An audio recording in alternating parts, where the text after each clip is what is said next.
and welcome to Programming in C course. Alright, let's write our first C program today.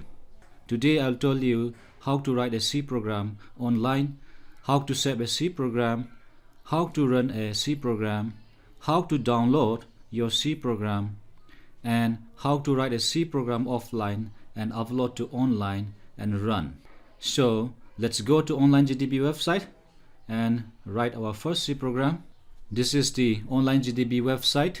You can open an account in this website. I have opened an account and I have already logged in into my account. Now let us type a simple program. First we write hash include less than symbol stdio.h greater than symbol int for integer data type main. We're going to call our main function main only, opening braces, then you write printf parenthesis double quote. Inside the double quote we write whatever we want to print. Let's print a simple statement, hello world. Then we end this statement by a semicolon. Then we type return 0 semicolon. We have finished typing our first C program. Now in the menu above there are various options. Before running, let us save our program. Save, let us give a name to this program.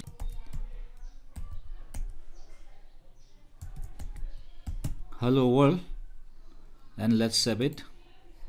After saving, let us run our program by clicking on run button above. Now our program has run successfully because here it is printing hello world on the monitor. This portion, this window is called console window, and here the text that I type within double quotation mark in the printf statement has been printed, and below this it is written program finished with exit code 0. That means our program has been executed successfully. I'll tell you more about this in the slide, but here I'm just showing how to write a C program online. After you have successfully executed your program, you can download your C program to your desktop or mobile phone. Here is a download button. You can click the download button and download your C program. Let's click it, and here downloaded C program. Now you can also write your C program offline and then upload and run here in online GDB. I'll show you how. Now let's write a C program offline. I have opened my notepad. Now let us type a simple C program. We can type the same C program, hash include less than sign stdio.h greater than sign int main left and right parenthesis opening brace, then printf parenthesis double quote. Let us write hello everyone. We have to close the double quotation mark, then right parenthesis, then end with a semicolon. Let us return a value 0 to the operating system to indicate that our program has executed successfully. I'll tell you more about this in the slide. Now we have finished writing a simple C program. Let us save it somewhere. Let us save it on the desktop, and I have to give a name here. Let us give hello everyone, and we have to give a file extension name. Since we're doing C programming, let us give the file extension as C, and let us save it. Alright, we have already saved our hello everyone program. Its name is hello everyone.c.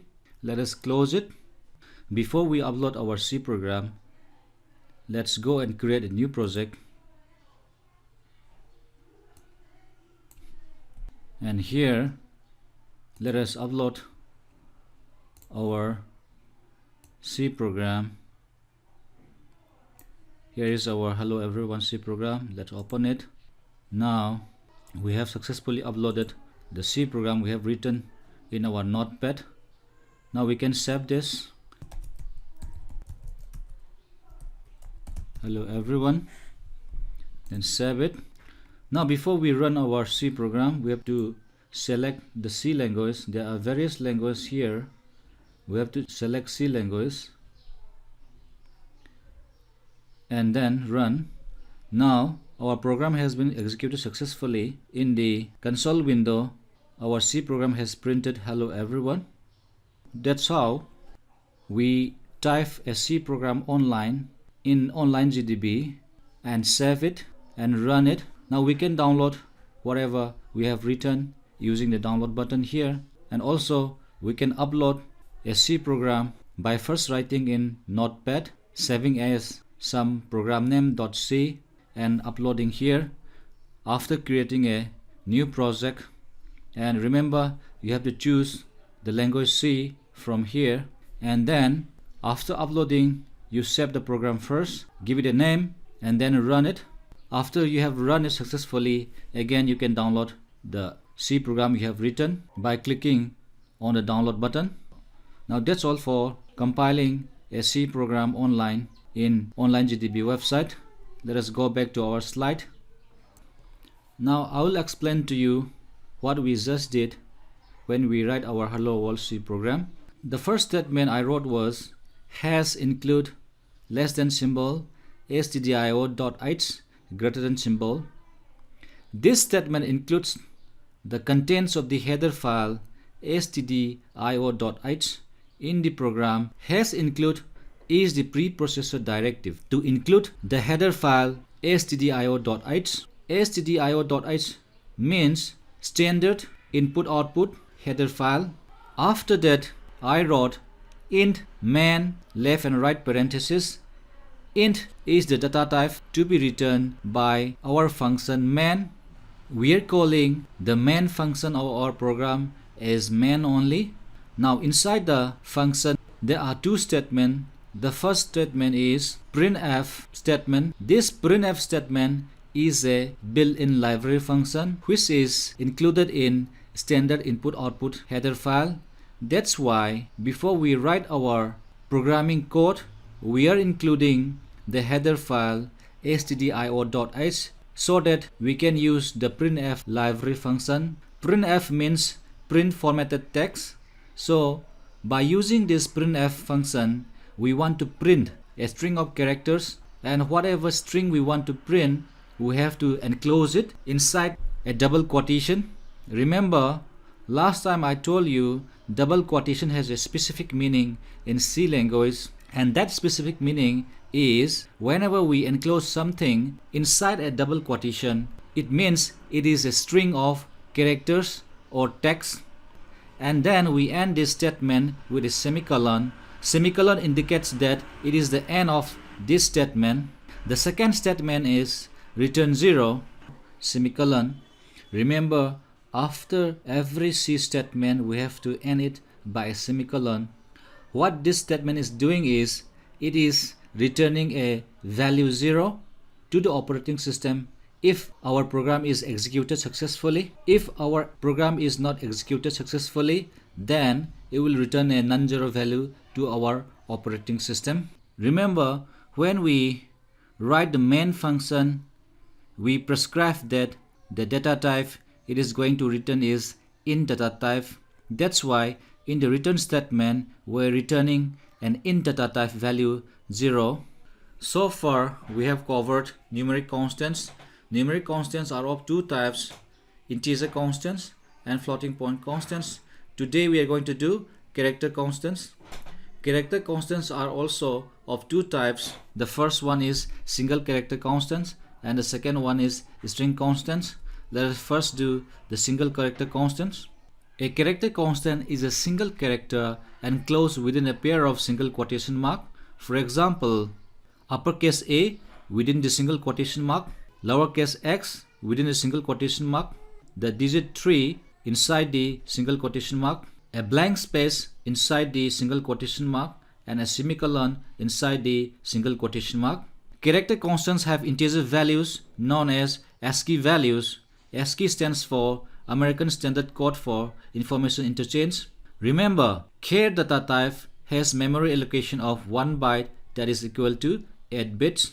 Out of the 8 bits, we are going to reserve 1 bit for plus or minus sign. Then the remaining 7 bits will be used to encode all the characters we find on our keyboard. Each individual character is numerically encoded with its own unique 7-bit combination. Hence, a total of 2 to the power 7 equal to 128 different characters can be encoded with our 7-bit combination. Let's look at this in detail in the next slide. On the right side, I have given a list of all the characters on any keyboard. All these characters, whether it be uppercase letters, lowercase letters, digits, special symbols, control characters, they have been encoded using a 7-bit combination in binary. The first 32 characters and the last character are control characters. They are not printed on our monitor because they are used only to control the print format of whatever we are printing on the monitor. Now from 32 to 47, they represent special symbols. 48 to 57 represent the digits from 0 to 9. 58 to 64 represents again special symbols. 65 to 90 represents uppercase letters. 91 to 96 represents again special symbols. 97 to 122 represents lowercase letters, and 123 to 126 represents again special symbols. Remember, uppercase letters from A to Z are represented by ASCII values 65 to 90. Lowercase letters A to Z are represented by ASCII values 97 to 122. Now, ASCII values of character constants. Since each character constant represents an integer value, it is also possible to perform arithmetic operations on character constants. For example, we can add the ASCII values represented by the uppercase letters A and Z. When we write any character constants, we have to enclose it within single quotation mark. Otherwise, it won't be treated as a character constant. Without the single quotation mark, uppercase letters A and Z will be treated as variable names, not character constants. Now, since they have been enclosed within the single quotation mark, they are character constants. Since they are character constants, they have ASCII values. Since they have ASCII values, we can add those values. Now, the ASCII values of uppercase letters A and Z are 65 and 90. So, when we add these two values, the sum is 155, and we store this sum to the variable sum. Now, we can do subtraction also. The ASCII value of lowercase z is 122 and the ASCII value of lowercase a is 97. If we subtract these two, we get 25, and this 25 is assigned to the variable difference. And besides this, we can perform various other operations such as multiplication and division using the character constants. Because character constants have ASCII values, we can check these ASCII values of character constants by writing a C program. Now, before we write our C program, let us look at the given two statements. The first statement, printf double quotation %d, comma single quotation a, would print the ASCII value of the lowercase letter a. Here, %d indicates that whatever we want to print is a decimal integer. And the second statement, printf double quotation %c, comma 97, would print the character corresponding to the ASCII value 97. Here, %c means whatever we want to print is a character. Now, let us write these two statements in our C program and verify for ourselves that the ASCII values I showed in the last slide is correct. Let us again go to our online GDB website. Let us modify the first C program we wrote. Now, instead of this hello world, let us write %d to print a decimal integer. Then after the double quotation mark, we write comma. Then we give any character constant. Let us give the character constant lowercase a. Now what this statement will do is print the ASCII value corresponding to lowercase a. Since that ASCII value is an integer constant, we are specifying that that value is a decimal integer. Now let us run this program and see the result. Look here, the program has printed 97, which is the ASCII value of lowercase letter a. Now let us again modify this program to print the character constant corresponding to an ASCII value. Let us change this D to C to print a character constant, and here instead of the character constant, let us give a ASCII value. We can give the ASCII value 97 to check whether this statement prints the lowercase letter a. Again, let us run this C program. Look here in the console window, we have print the lowercase letter a, which corresponds to the ASCII value 97. We can change this ASCII value to any other ASCII value that we want. Let us change to 122, which corresponds to the lowercase letter z, and run it again. Let's run it. See, our program has printed the lowercase letter z, which corresponds to the ASCII value 122. Now we can change this value to 65, which corresponds to our uppercase letter a, and run this program again. Look here, the program has printed uppercase letter a. Now let us change this value to 90, which corresponds to our uppercase letter z, and run this program again. Again, it has printed the uppercase letter z, and like this we can print any character which corresponds to ASCII values 0 to 127 except the control characters, that is first 32 characters and the last character. So that means its character constant represents an ASCII value, and its ASCII value from 0 to 127 represents a character constant except the control characters. Now let us come to string constants. A string constant is a sequence of characters enclosed within double quotation marks. The difference between a character constant and a string constant is that character constants are enclosed within single quotation mark and string constants are enclosed within double quotation marks. The characters in the string may be letters, numbers, special characters, and blank space. For example, the word green enclosed within double quotation mark is a string constant. The address Imphal, 795001 enclosed within double quotation mark is again a string constant. Any telephone number enclosed within double quotation mark is also a string constant. Any amount enclosed within double quotation mark is also a string constant. Any line enclosed within double quotation mark is also a string constant. Any mathematical expression enclosed within double quotation mark is again a string constant. Blank spaces enclosed within double quotation mark is also a string constant.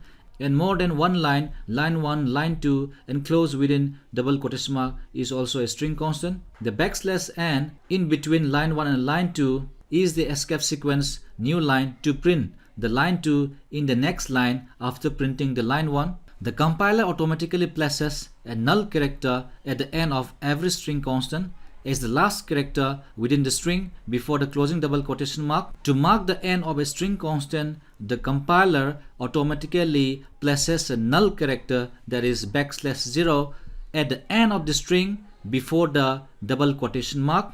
Remember, a character constant written within a single quotation mark is not equivalent to the single character string constant written within a double quotation mark, because a character constant has an equivalent integer value, that is its ASCII value, whereas a single character string constant does not have an equivalent integer value, and in fact it consists of two characters, the specified character followed by the null character. For example, the uppercase letter A within a single quotation mark has an equivalent integer value, that is its ASCII value 65, whereas the uppercase letter within double quotation mark doesn't have an equivalent integer value because it is not a character constant, it is a string constant. In fact, this single character string constant uppercase letter A within a double quotation mark consists of two characters. The first character is the uppercase letter A and the second character is the null character \0 to indicate the end of the string. Now let us see what is a variable. A variable is an identifier that is used to represent a single data item, either a numerical quantity or a character constant. The data item must be assigned to the variable at some point in the program. The data item can then be accessed later in the program simply by referring to the variable name. A given variable can be assigned different data items at various places within the program. Thus, the information represented by the variable can change during the execution of the program. However, the data type associated with the variable cannot change. Remember, C language is statically typed. That means whatever variable we are going to use inside the program, we have to declare those variables at the start of the program, and also we have to give a data type to the variables, and these data types cannot be changed within the program, though the value of the variable can be changed. Now, how to choose a proper variable name? A variable name can be chosen by the programmer in a meaningful way so as to reflect its function or nature in the program. For example, we can name a variable average to represent average value of something. We can name a variable height to represent height of a person. We can name a variable total to represent the total value of something. We can name a variable count to count the number of something. We can name a variable class strength to represent the strength of the class. Length of a variable should not be normally more than 8 characters, since only the first 8 characters are treated as significant by many compilers. Remember, it may differ from compiler to compiler. Thus, the two names average underscore height and average underscore weight mean the same thing to the computer, because the first 8 characters of these two variables are average underscore and average underscore without the height and the weight, so they mean the same thing to the computer. Such names can be rewritten as avg underscore height and avg underscore weight, or ht underscore average and wt underscore average, so that the first 8 characters are different. Now, data type declaration, assignment and reassignment of variables. The first group of statements, that is int a, b, c semicolon and char d semicolon, are called type declarations. Here we are declaring the variables a, b, c to be of int data type, that is integer data type, and we are declaring the variable d to be char data type, that is character data type. The next group of statements assigns values to the variables. The first statement assigns the value 3 to a, 5 to b, and the sum of a and b, that is 8, is assigned to c, and in the last statement the character constant uppercase letter a is assigned to d. In the last group of statement, we are assigning new values to the same variables a, b, c, d. The first statement assigns the new value 4 to a, replacing the old value 3. The second statement assigns the new value 2, replacing the old value 5 to b. And the third statement assigns the difference of a and b, that is 4 minus 2 equal to 2, to c, replacing the old value 8. And the last statement assigns the single character constant lowercase a to d. Now from this, what we see is we give a data type to our variables at the start of the program.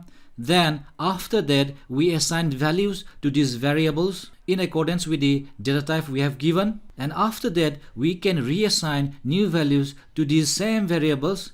But remember, we cannot change the data types we have given to the variables a, b, c, d. That's all for now. Thank you everyone.